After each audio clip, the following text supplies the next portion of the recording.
Dan the Wheelman here, and my very special guest today is this. This is the 2023 Nissan Z. It's a really cool looking thing that's got styling touches from Zs of old, Zs of new, and Zs from middle. It's got twin turbo V6 power, 6-speed manual transmission, and rear wheel drive. That to me is a recipe for a heck of a lot of fun. So let's get to it.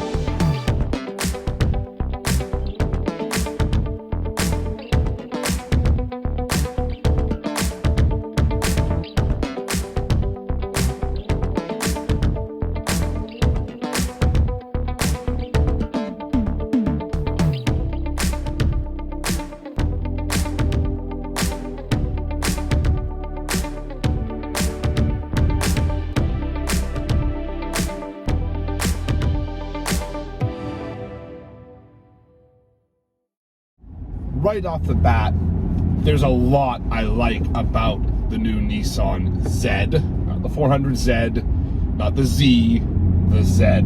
The styling is fantastic. I love how it's got the taillights from the early 90s 300ZX. You've got the roof line and the hood from the original 280Z, and Nissan says that if you just took the roof lines of these two vehicles, they're pretty much a spitting image of each other, which is cool. You also get the classic Z logo from that car, which I think is also fantastic. Then you go to the modern era with the kind of more teardrop style headlights, the really awesome wheels, that really cool silver strip between the side windows and the roof. That's supposed to look like a katana sword, and I think that's really cool, and that motif is actually copied on the wheels here, so that is really awesome. Inside, it's great as well. I love the 3 gauges atop the center stack here. That's also a callback to the original Z car. I love seeing those driving along here. That's such a cool effect.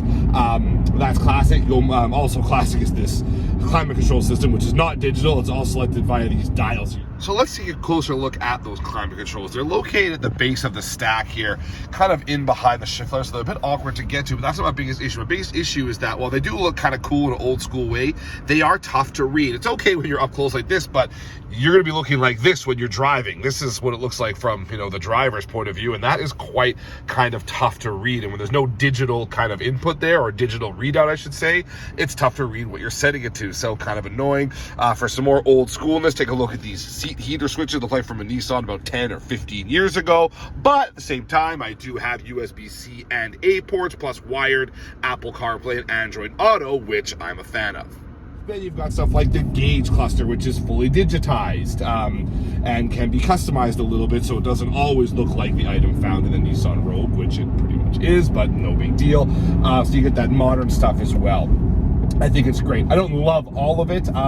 The door handles on the exterior door handles have been mounted flush for better aero, but the whole assembly is a little busy looking. They say they did it in order to make it more aero and still be able to house the necessary receivers for your to be able to remotely unlock it and all, but it looks too busy for my liking. It's quite cramped. It's cramped in here for taller guys like myself. I did manage to get in here with a crash helmet on, but the thing about that is I had to slant the seat way back. I was sitting back like this, which is never what you want to do when you're driving a car, especially on the track. It's a little bit tough to get in and out of as well.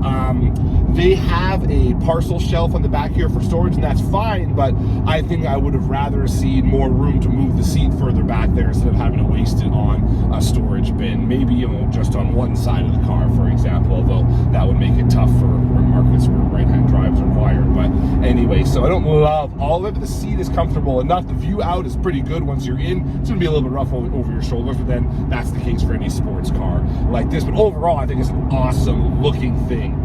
Overall, for sure it is, and it can get even better with the proto spec model. Ultra limited edition gives you even more special wheels, some special interior accents as well, and all that kind of stuff, so you can make it look even cooler. If you want to go crazy, you can get a blue interior, which seems kind of aftermarket and out of left field, but there you have it. Maybe there's a connection with an old Nissan Z there as well, I don't know, but whatever. And then there's the engine, which I love. It's all Nissan all the time. It's not shared with any other manufacturers. Wink, wink, nudge, nudge. 3-liter twin-turbo V6, good for 400 horsepower and 350 pound-feet of torque, which is fine by me. It's a great motor. We've seen it before in the Infiniti Q60 and Q50, but now we're seeing it here in the Nissan sports car. About time the Nissan Z got some turbo love. It hasn't been since 96, I guess, with the 300Z T-top that we've seen a turbocharged Nissan Z car, and now we have it, and it's fantastic. Rear wheels through a 6-speed manual transmission, which I think is awesome. The shifter is nice and short on throws, really easy to slot. The clutch is good when you're at speed, although I do find it a little tougher to modulate when in town. But that's just, I guess, Nissan saying, there's still some old schoolness going on in this car, so be it, I suppose. So I really love this motor, and not so much on the launch. The launch is fine, but it's really the at-speed acceleration that I like. I mean, it can do 0 to 100 kilometers an hour in something like 4.5 seconds. Not exactly slow, but it's how it responds when at speed that I love. And they've tweaked all sorts of things to help you keep the revs in the meat of the power band. There's power on upshift, so you don't really have to release the throttle with your upshifting. They found a way to make it so that the next gear is pre-selected in a way, so it's a quicker shift that way, which I think is awesome. And it sounds really quite good. Doesn't sound as false as the old 350 did, or the 370, or the old Infiniti G35 or G37. Doesn't feel like that. Feels a little more real, but still nice and throaty through those twin tailpipes. I think that is all great stuff. And out here on the highway that I'm on right now, it's fairly comfortable. The dampers aren't too firm, not too soft. Body rolls being kept in check.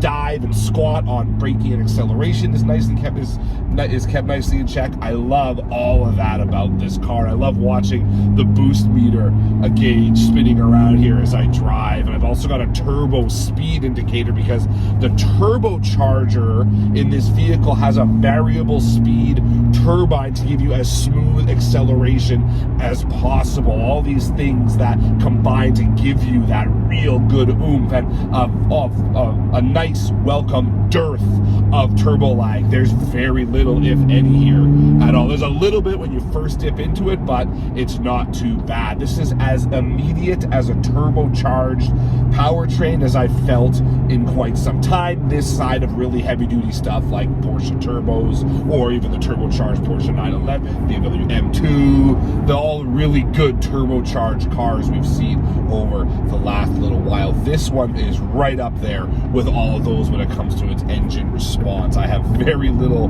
problem with the way this whole thing is set up. And to bring you fully into the modern world, I've got a digital gauge cluster as well. Now, it is modifiable, unlike what you might get in the Nissan Rogue, for example, but it is very similar looking with regards to the graphics and the colors used to that, which is kind of too bad. But you can tweak it to show kind of normal mode, but also a performance mode. Actually, the official date for that one is sport mode, which is really cool. And this can all be done on the fly, which isn't always the case with modifiable gauge clusters. But in sport mode, Nissan actually turned to race car drivers, pro racers, to ask them what their input would be on that. And they said one thing they want is to have a tachometer front and center, which I have here. And not only that, they want the red line of said tachometer right there at the 12 o'clock position, easier to see while you're driving. And that, I think, is very cool. If you've ever seen an old kind of Group C race car from the era before you went to Motec digital displays inside race cars, when they used analog tachometers, oftentimes that would be tilted, so the red line was right there at the 12 o'clock position, right in the driver's line of sight. And on top of that gauge, or that tachometer there, I've got a shifter indicator as well, which is really cool stuff. I'm a big fan of that. So you can tweak all that while on the fly. The only thing is, when you're in sport mode, as I am now, you lose certain bits of information you might like to have, like exterior temperature, for example, isn't displayed here. No matter how much I tweak it, I can't get to show me that either. But hey, no big deal. It's the gauge style I've been keeping it in for most of my drive. And guessing most Z buyers probably will be doing the same. Plenty of gauges to take in, plenty of information to take in to make you remember that you're driving a very special performance-oriented vehicle. But man, oh man, it's all about that motor. Jeez, I love this thing. And out on the track too, where I tried this, top grades when it comes to the powertrain. The one thing that has taken me a little while to get my head around though when it comes to the powertrain is the fact there really are no drive modes to speak of. You've got S mode and regular, that's it. You can't individually tweak all that stuff. You can't individually tweak it to the point where if you want to get rid of the rev match downshift, as we're going to hear right now, if you want to get rid of the rev match downshift, you have to take off sport mode. There's no way to individually take that off. Now, that doesn't bother me too much. I don't mind rev match downshifting. There's a lot of heel-toe experts out there, or at least those that like to think they're heel-toe experts, that really don't like rev matching. Doesn't really bother me. It bothers me a little bit when it comes to getting started, because it seems that in rev match mode, it's a little harder to get going smoothly from stop. So I guess it bugs me a little bit. It's not a big deal. I wonder if it would have behooved Nissan to give a little more configurability to the car, and that brings me to like my next kind of issue I have. There's a little more configurability with the powertrain. You know, better throttle response if I want it, slower throttle response if I don't want that, heavier steering, all that kind of stuff. None of that is modifiable here now. There's a lot of people that are going to like that. They like how simple that is, how kind of old school that all is. But I'm starting to think that maybe I'd like to have a little bit of tweakability there. Then again, I've driven a few cars lately in drive mode, especially when it comes to manual transmissions, seem to be going the way of the dodo. I recently drove the Subaru Impreza WRX, the new one. Very little configurability there either. Now, if you get the automatic version of that WRX, there's a little more to play with, but not in the manual. So it seems like maybe they're going a bit of the way of the dodo there. And by that I mean becoming extinct, obviously.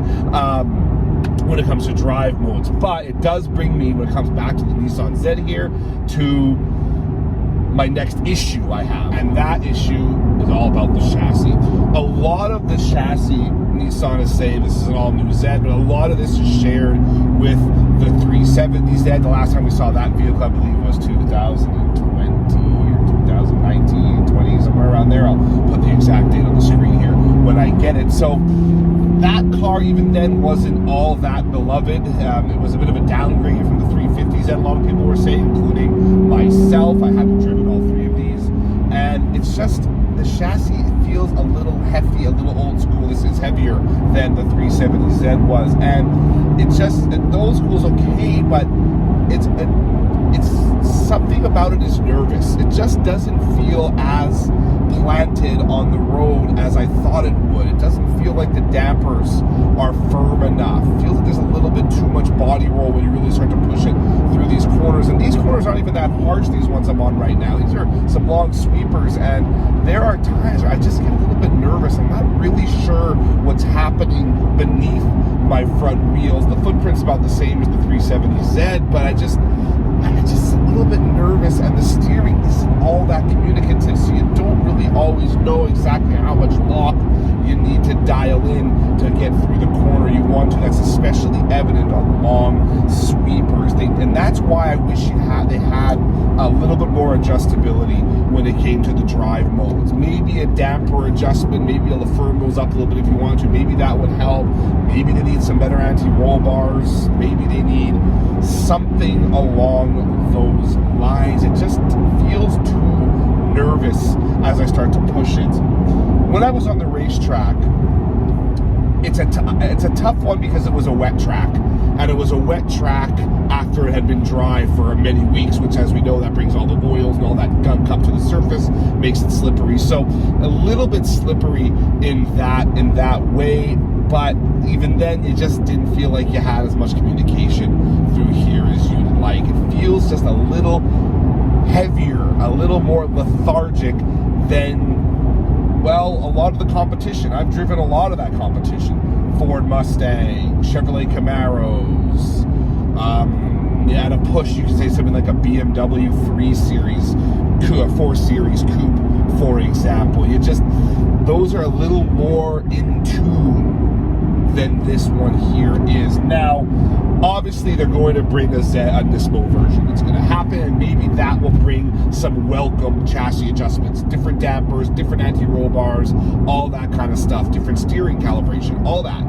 Maybe it will, and that will help improve things a little bit. But right now, you just feel too much of that old car in this one here. Now, that's something that a lot of people might not mind. Again, we go back to that feeling. People like the hefty feel of an old school sports car, and the 370Z was that as well. I remember when I drove that the last time too, it was quite the hefty affair. A lot of people, they kind of like that, like the commitment that requires, but I don't know if that's a big enough populace when it comes to, you know, those who might be actually considering buying this vehicle. So it's just a little too inert when it comes to its chassis, and that is too bad because it looks low and squat and ready to hammer through any curve as possible. But I don't know if this handling fully justifies the price tag, and that's a bit of a problem. And I'm going to tell you why. This is the 2022 Chevrolet Camaro. Not just any Camaro, this is the Camaro SS, or if you want to get really particular, 2SS. And most importantly, I've got the 1LE track package on here. It costs about $8,000, gets you magnetic ride control, different suspension tuning, different tires, different wheels, different brakes. Got some graphics on here, satin black hoods, some other satin black bits.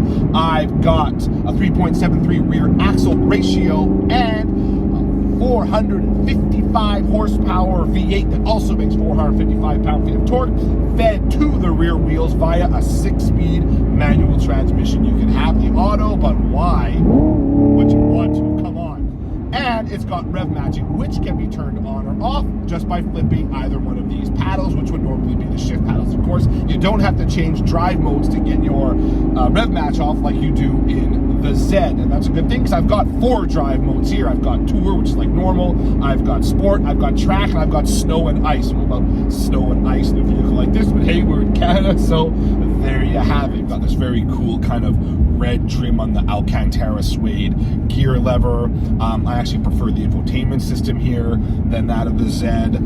The way you adjust the climate control, these huge dials at the base of the center stack, is kind of interesting. And I've got a digital rearview mirror too, which I like, other than the fact that every car looks like it's a police car flashing its lights at you in here. It's just got something to do with the frame rate, I guess. Other than that, I like a digital rearview mirror. I think it looks proper, and they've shaped it to look kind of old school too. So you don't get quite as big of a view as you get in other digital rearview mirrors out there, but still, it's a nice feature to have. And of course, you just got to flip it like that to turn it into a regular mirror again. So there are definitely some highlights. The gauge cluster is somewhat tame. I do like the big TFT display in between, though. That's nice, but the rest of it's kind of a little plain looking.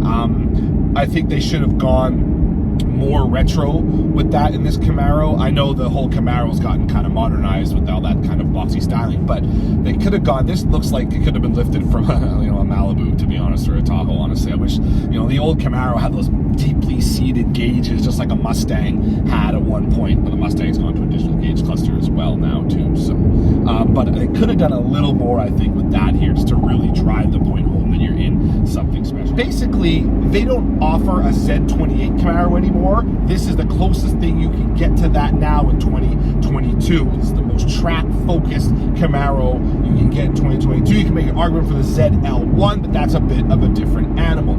And all told, including that package, this can be had for the low-ish price of $61,000, which is only a couple of grand and change more than it costs you to get the less powerful Nissan Z. And just by looking on paper, that makes this Camaro look like a fantastic deal. Also, just by looking on paper, it's got me real giddy for what it's all about. So I'm really looking forward to this, and I know that Z is gonna have its work cut out for it going up against a vehicle like this. Well, we are on the 401 highway in Ontario right now. It's not the most fun place to drive, but you do, even on the highway here, you can experience just what those magnetic dampers do. They are constantly reading the tarmac below and adjusting. So even when you're out here on the highway, you get these bumps and all that kind of stuff, but they're much better absorbed because the suspension knows how to deal with them. So when you're on a boring straight road like this, it deals with small little bumps. And as we get to more bendy roads later on, I'm sure then you'll start to see how those dampers can really help you perform through those turns. So those are a really nice feature to have. And I mean, when you think about it, those alone could be worth about $2,000 over the cost of a 400Z, sorry, a Nissan Z.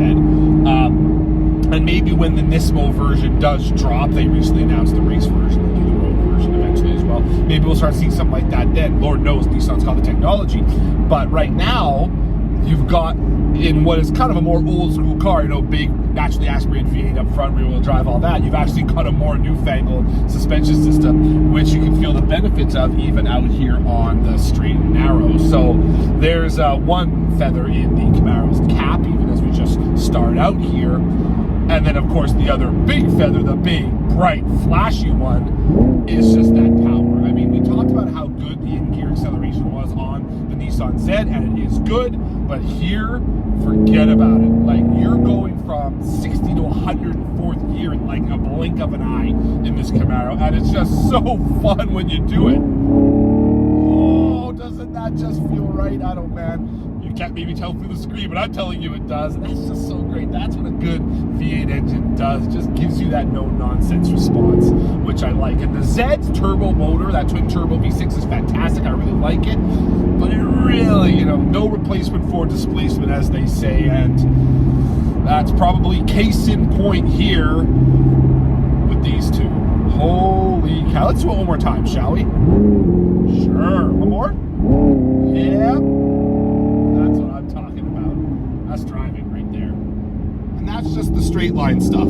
This thing handles like a dream as well. With the, we talked before about how those dampers help on like the highway, smooth things out, but here on the bends, they really help keep the engine, the car, the Camaro, nice and level through these turns. But you want to be careful. I'm on even slightly slick roads here, and while these tires do have quite a bit of wear on them, thanks Donald House, they are, it's a scary situation sometimes. This is a car, if you're not careful, in track mode in the wet could very well kill you.